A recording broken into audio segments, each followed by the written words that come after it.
Bonjour à tous et bienvenue autour de votre grande table. À l'annonce du retrait de Benyamin Netanyahou, poussé vers la sortie par une coalition après 12 ans au pouvoir, des milliers d'Israéliens se sont rassemblés place Rabin dimanche dernier à Tel Aviv. Nous reviendrons sur cette image et sur ce qu'elle nous dit avec le cinéaste Amos Gitaï, en ce moment exposé à la BNF à Paris.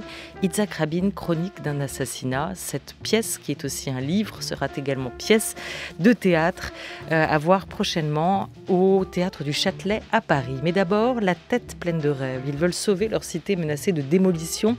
Gagarine Forever. En tête de ce combat, Yuri, incarné par Alseni Batili, lauréat cette année du prix France Culture Cinéma des étudiants. Les réalisateurs Fanny Liattard et Jérémy Trouille sont mes invités pour leur film Gagarine. La grande table. Olivia Gesbert. À côté de Gagarine, c'est Léonid Sedov, le père des Spoutniks. Alors on fait une photo si vous voulez bien, avec tous ensemble. Oui, une photo de famille.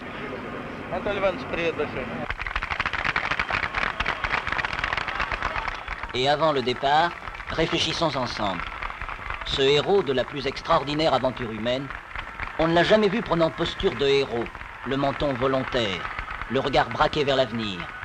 On ne lui a vu qu'un visage amical, celui de ce grand miracle humain, le sourire. Et là, on fait tous un grand sourire derrière nos masques, ce grand miracle humain, selon le commentateur à l'époque. On est en 1963. Bonjour Fanny Liattard. Bonjour. Et bonjour à vous Jérémy Trouille. Bonjour. Merci à tous les deux d'être avec nous et grand bravo. Alors ça y est, pour ce prix France Culture Cinéma des étudiants dont vous êtes les lauréats cette année, on en est ravis avec ce très beau film Gagarine. Après avoir conquis notre jury, votre film part donc à la conquête des salles. Ce sera mercredi prochain à voir au cinéma. Et le film s'ouvre donc en archives le jour de la visite officielle de Yuri Gagarin en France. On est en 1963. Il va inaugurer à Ivry, en région parisienne, la cité qui portera son nom. Le communisme triomphant est là, partout, dans la personne de ce cosmonaute, mais aussi sur les murs de cette barre, de plus de 300 logements dont vous racontez l'histoire en fiction. On y revient. Cette histoire-là, cette histoire de cette visite, elle fait aussi la force du lieu à vos yeux, Jérémy Trouille? Complètement. C'est vrai que nous, la première fois qu'on a découvert cette immense barre de briques rouges qui borde le RER à Ivry-sur-Seine, elle était rattachée directement à son passé. Et son passé, c'est Yuri Gagarin, revenu de l'espace, qui vient inaugurer ce lieu. Et c'est vrai que ces images d'archives, elles montrent un espoir, une utopie à l'époque qui n'est pas juste de conquérir l'espace, mais qui est aussi une utopie des grands ensembles que Yuri Gagarin vient symboliser un petit peu en inaugurant ce lieu. Et on pourrait être dans un pays de l'Est, on pourrait être en Union soviétique à ce moment-là. Quand on voit ces images, il y a vraiment cette idée d'un communisme qui imprègne aussi à travers ces grands ensembles où le collectif devait aussi cohabiter, Fanny Liattard. Ah oui, déjà il y a quelque chose dans l'architecture de grandiose qui incarne une foi dans le progrès qui est là. Et puis, effectivement, il y a toute cette foi dans le vivre ensemble qui arrive, une population qui accueille Yuri Gagarin qui est enthousiaste, mixte, heureuse et qui rentre dans un immeuble avec des toilettes, de l'eau chaude pour chacun, ce qui est un énorme progrès. Et tout ça est incarné aussi par ce lieu-là. Il y a des couloirs sombres quand on y revient avec vous et votre caméra de fiction. Il y a ces couloirs sombres et ils sont jonchés de détritus désormais. On est des années après. Électricité coupée, ascenseur en panne. Les rêves de grandeur des frères Chevalier, les architectes de ce bâtiment, sont alors en piteux état. Yuri et sa bande de copains vont tenter de rafistoler les fuites, les failles de cet immeuble. Il y a Omar, il est là. Il ne doit pas 30 € lui pour l'histoire du scooter. Ouais, t'as raison. Merci Spinelli. Non, parce que je suis irlandais un peu comme lui. Tu connais Spinelli? Le mec qui aime bien chambrer ses adversaires. Exactement, tu connais. Un boxeur italo-américain, frère. Pizzaiolo la journée, boxeur clandestin la nuit. Je peux te parler 2 secondes? Vas-y, parle-moi. Les 30 €. Tu veux me facturer, c'est ça? On se connaît depuis tout petit, tu me factures pour 30 €. Tu me fais mal à la tête pour 30 €. C'est sérieux, toi? Tu vas faire quoi avec les 30 € en fait? Bah, c'est pour réparer la cité, c'est pour nous en plus. Tu vas rien réparer du tout avec les 30 €. Mais c'est un début. Il y a plus de 30 €, j'ai acheté des nouvelles paires là. Faut garder espoir, les mecs. Gagarin forever. Eh Yuri, faut t'y faire, hein. Ils vont la détruire la cité. Hein. Faut rien faire, il n'y a plus de Gagarin forever. Arrête, moi je partirai pas. Mais Arrête gros, ça, c'est pas la bonne mentalité. mentalité. Il a raison, on va aller où si on nous vient? Je sais pas, hein. Dans un petit loft en plein Paname. Vas-y, laisse tomber, Yuri, c'est trop tard de toute façon. Moi, on va aller en Espagne. Vas-y, viens, il y a de la place dans la voiture. Allez, cassez-vous les gars. Yuri, c'est lui, hein, Gagarin Forever. Il le dit dans le film. Qu'est-ce qu'incarne pour lui cette cité? Qu'est-ce qu'elle représente pour lui? C'est sa famille. Toute cette communauté d'habitants, 370 logements qui ont vécu ensemble pendant 60 années. Ça incarne toute une communauté liée, solidaire. Et Yuri, s'il veut pas quitter ce bâtiment, c'est pas juste pour les murs, c'est pas parce qu'il y a juste des rêves d'espace, c'est surtout parce qu'il y a toute une communauté d'habitants qui ont pris le relais dans une famille un peu en chute autour de lui. Et c'est vrai qu'il y a son meilleur ami, des figures comme ça, un petit peu d'habitants qui sont des leaders communautaires et qui sont aussi des forces de vie auquel Yuri se rattache et qu'il n'a pas envie de quitter. Et c'est le coffre-fort aussi de sa mémoire, hein, une histoire de jeunesse, des liens, des amitiés, des souvenirs qui sont rassemblés là. Il s'appelle Yuri, c'est pas étonnant. Quand on est né dans la cité, dans cette cité Gagarine, à qui ou à quoi doit-il son prénom?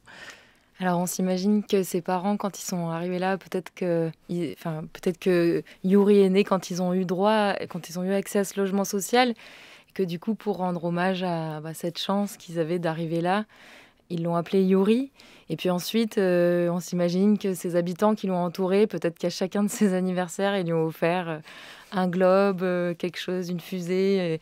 Et du coup, il a développé une passion pour l'espace et un monde intérieur, une imagination qui va bientôt déteindre sur toute sa cité. À l'origine du projet, vous avez recueilli l'un et l'autre les témoignages des habitants de la cité. Hein. On est en 2014, vous êtes fraîchement débarqué, non pas dans l'espace, mais ici à Paris. La cité, elle est promise déjà à démolition et on va casser le suspense directement. Elle a été démolie depuis, cette cité, Gagarine, à Ivry. Qu'est-ce qu'ils vous disent, les habitants, quand vous les rencontrez à ce moment-là, quand la démolition n'est alors qu'un projet? Fanny, Jérémy.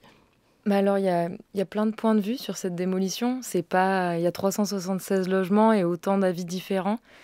C'est vrai qu'il y a beaucoup d'habitants qui sont fatigués quand même depuis des années d'entendre parler un coup de réhabilitation, un coup de démolition. Il y en a beaucoup qui veulent partir, qui en ont marre. Et puis cette cité, elle a vraiment des vices de fabrication. Mais bien sûr, quand on creuse un peu, il y a aussi un attachement énorme. C'est une identité, notamment pour les jeunes, c'est Gag, quoi. On vient de Gag, et pour les personnes plus âgées aussi, qui ont vu Yuri Gagarin venir, qu'on remplit leurs appartements et imprégné les murs de leurs souvenirs. Là, c'est dur de partir, et parfois ça prend du temps, des années en fait, pour accepter un nouveau logement.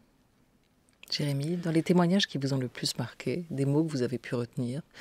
Moi, je retiens les mots d'Yvette Thénard, qui est une des habitantes de Gagarine, qui est devenue une grande amie, qu'on a découvert au tout début, qui était une figure du quartier, qui était arrivée 20 ans avant que nous, on y arrive, et qui faisait du théâtre associatif, qui recueillait la parole des habitants pour la retranscrire dans des pièces qu'elle jouait aux habitants, pour parler de leurs problèmes du quotidien, mais aussi de leurs espoirs, de leurs rêves.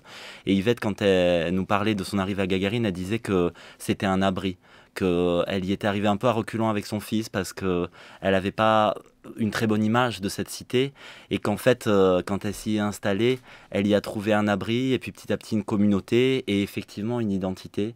Et donc je pense à ces mots à elle, par exemple. Et elle est devenue militante dans cette cité, c'est ce qu'elle dit aussi à la fin du film, on entend sa voix. Pour elle, ça a été le début d'un militantisme associatif.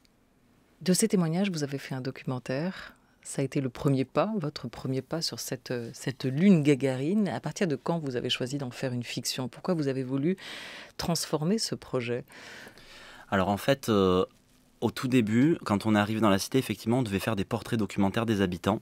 Mais c'est un projet qui a été assez rapidement transformé en fiction parce qu'on a décidé d'en faire un court-métrage de fiction et ça a été notre premier pas de cinéaste à tous les deux qu'on a fait ensemble. Ça a duré 15 minutes parce qu'on avait participé à un concours de scénario qui s'appelle HLM sur cours et qu'on avait gagné. On avait eu 6 mois pour faire un film et on l'a fait avec les habitants, à leur côté, en tout cas en recueillant leurs paroles pour espérer peut-être aussi créer un outil de mémoire d'une cité qui à l'époque déjà était promise à la disparition.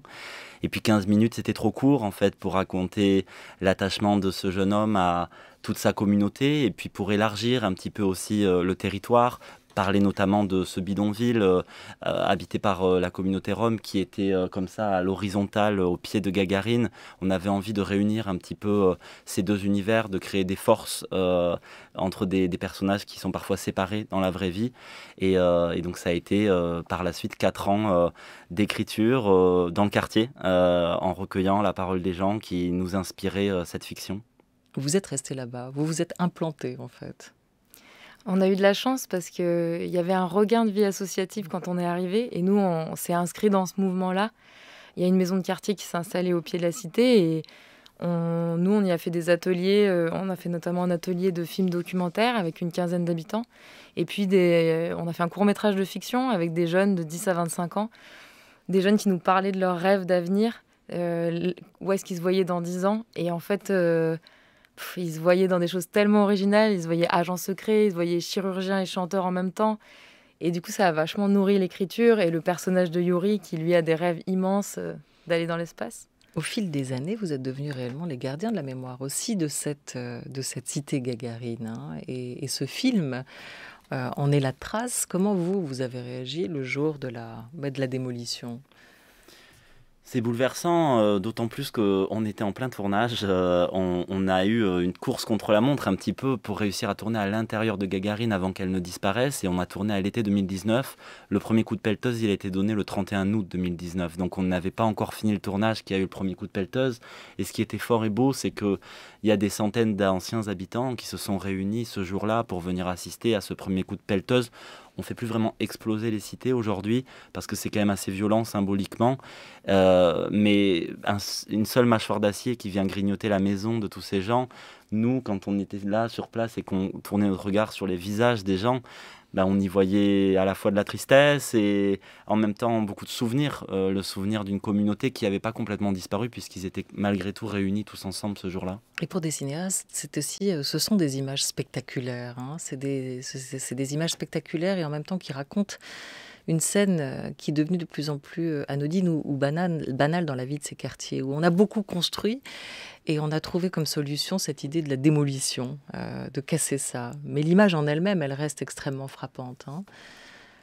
Bah oui, c'est sûr que des vaisseaux comme ça qui s'effondrent tout d'un coup, il y a des images comme ça dans le film, c'est très spectaculaire et en même temps, nous, on a, je pense... plutôt essayer de s'intéresser aux gens et comment aller survivre la mémoire à travers eux, à travers leur récit à eux, au-delà d'un bâtiment.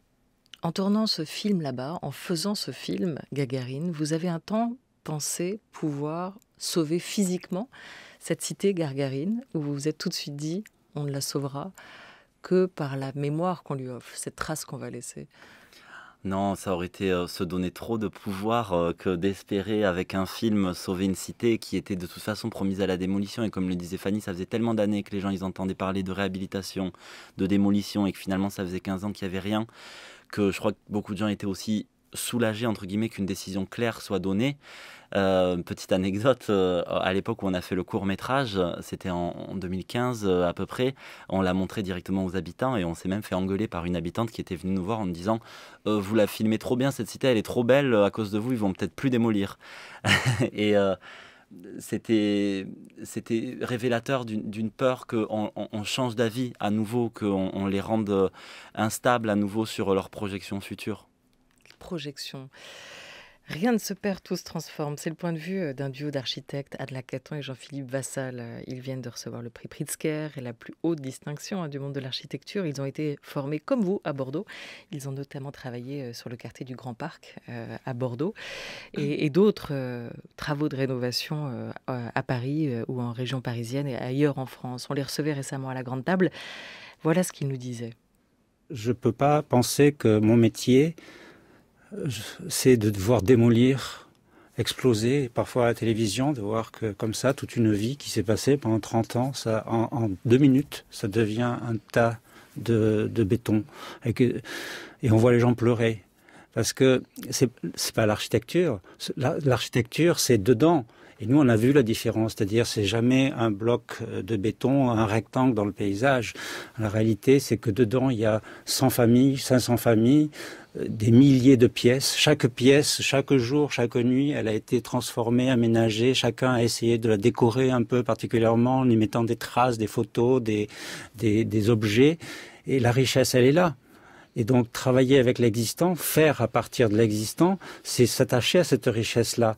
À la fois à cette richesse et à la fois aux problèmes. Parce que c'est difficile de vivre dans ces quartiers-là. Donc, il faut simplement, très précisément, regarder où sont les problèmes, les résoudre un par un, en parlant avec les gens, et puis en même temps, laisser cette richesse apparaître encore plus facilement. Arrêtons de démolir, c'est le cri de ces deux architectes qui y travaillent. C'est un film sur l'espace que vous avez réalisé tous les deux, Fanny Liattard et Jérémy Trouille. C'est un film sur l'espace avec un grand E, puisqu'on s'y projette dans cet espace, avec ses rêves de grandeur, ses rêves de cosmonaute, ses rêves d'ailleurs. Et puis c'est aussi un film sur l'espace avec un petit E, un E minuscule, l'espace qu'on occupe, l'espace qu'on habite, notre horizon immédiat. Cette jeunesse qui est au cœur de votre film, pour elle, qu'est-ce que symbolise cet espace? Est-ce que au-delà de cette cité, il y a la peur de l'inconnu? C'est sûr que pour une cité comme Gagarine qui avait mauvaise réputation, c'est dur notamment pour les jeunes d'intégrer cette image qu'on renvoie toujours d'eux dans les médias. On parle souvent de cette cité juste avec la violence, on parle d'invasion de rats.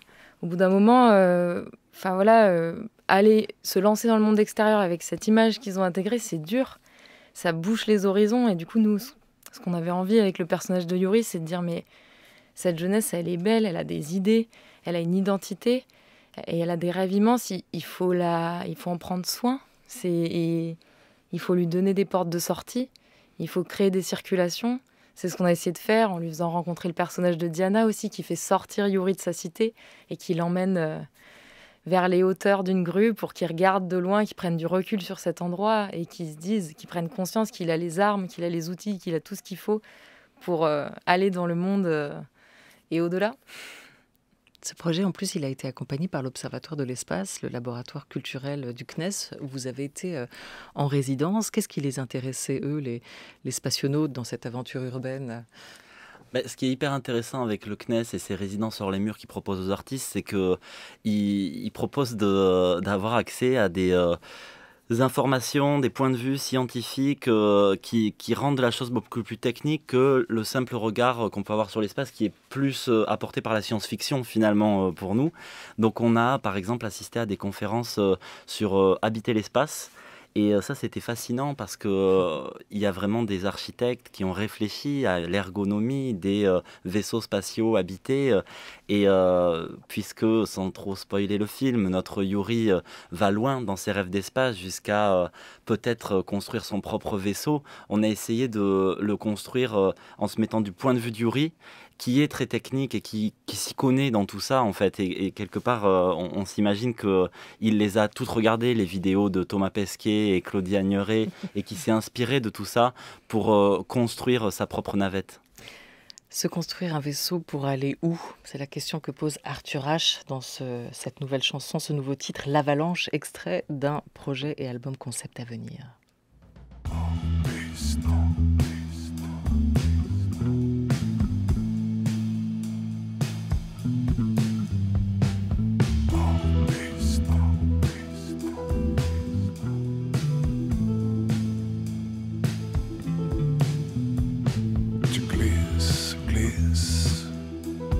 Elle est douce et profonde.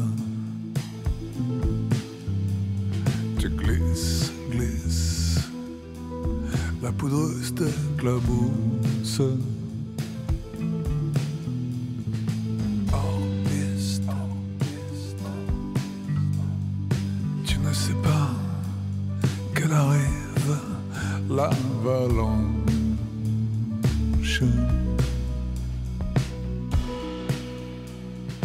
Même si le soleil te brûle et que l'air froid te glace,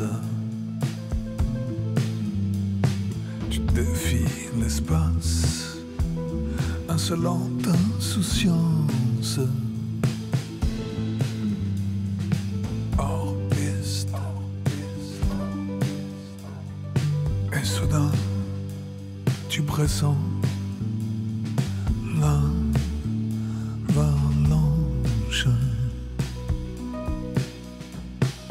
Voilà qu'elle se rapproche, tendre tonnerre. L'avalanche accélère, rapide et légère. Hors piste. Elle t'envahit, te submerge.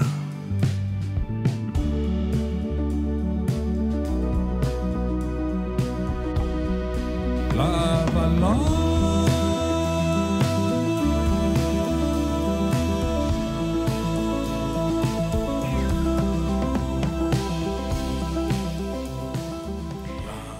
L'avalanche par Arthur H dans l'actualité musicale. Il faut savoir qu'il y a un clip qui accompagne ce nouveau titre d'Arthur H, mis en image par Christophe Blain, le dessinateur, qui l'envoie littéralement pour le coup dans l'espace dans ce clip d'animation à retrouver sur Internet.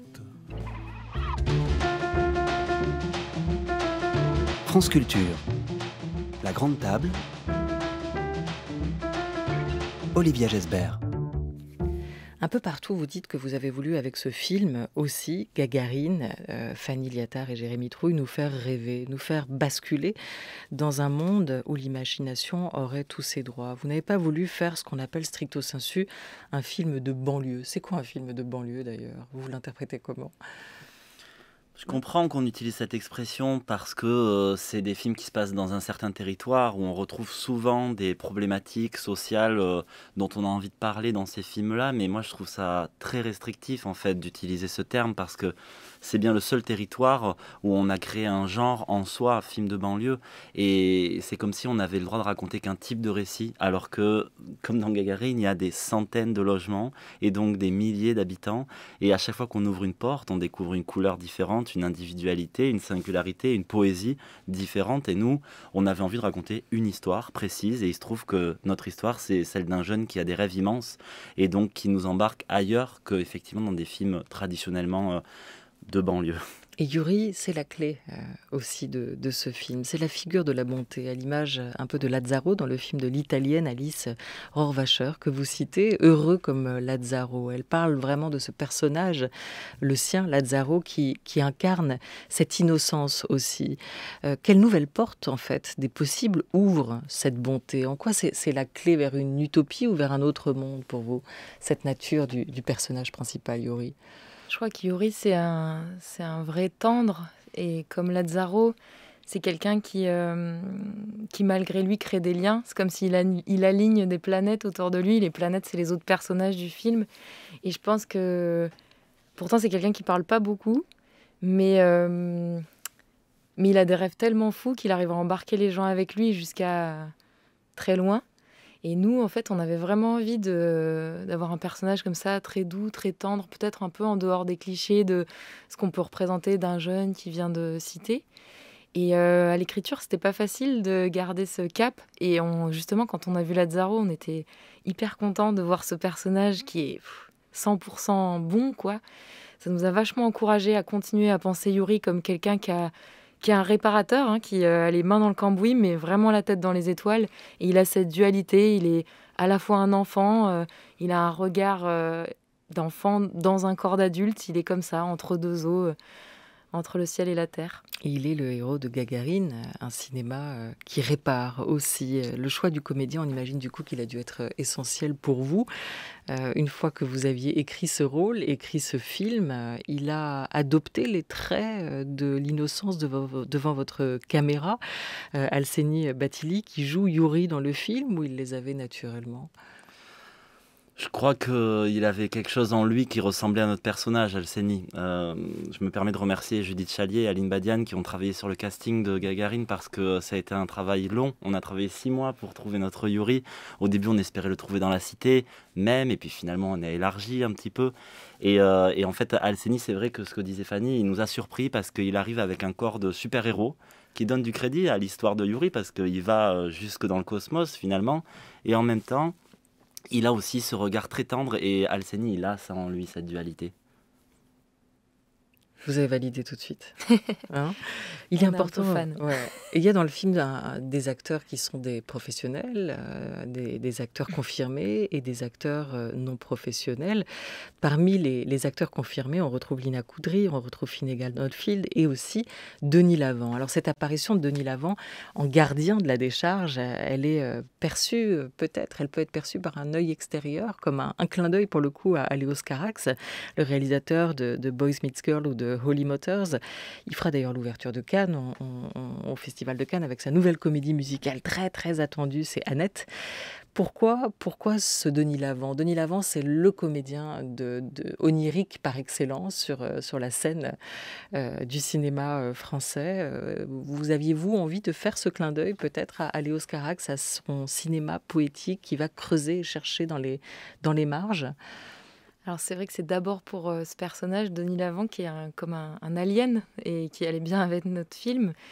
On avait hyper envie de le rencontrer et quand ça a été possible, ça a été vraiment un super moment sur le tournage. C'était une journée de tournage, mais une journée intense où il était là, présent tout le temps, prêt à tourner, hyper curieux de tout, hyper...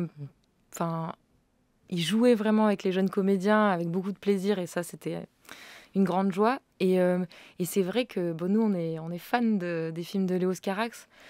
On les trouve hyper inspirants dans leur liberté et puis dans la manière dont ils regardent des endroits qu'on connaît bien, Paris, le centre de Paris, mais avec tout le temps un œil nouveau et surprenant. Et ils placent des personnages qu'on trouve un peu hors du monde et qui nous touchent beaucoup.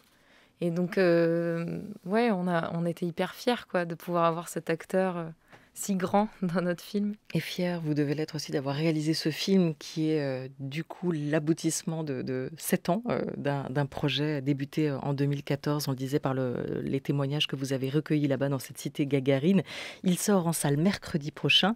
Ce film, et vous, les réalisateurs de ce film, êtes lauréats cette année du prix France Culture Cinéma des étudiants. Encore bravo. Et le film sera présenté demain à Ivry pour la première fois. Toute l'année, à la Grande Table, on vous parle de littérature, de séries, de danse, de théâtre ou encore de bande dessinée. Et bien après le prix France Culture du cinéma, c'est au tour du prix France Culture de la bande dessinée des étudiants de constituer son jury. Et c'est en ce moment pour 3 jours encore. Je vous invite grandement à candidater avant le 20 juin sur franceculture.fr.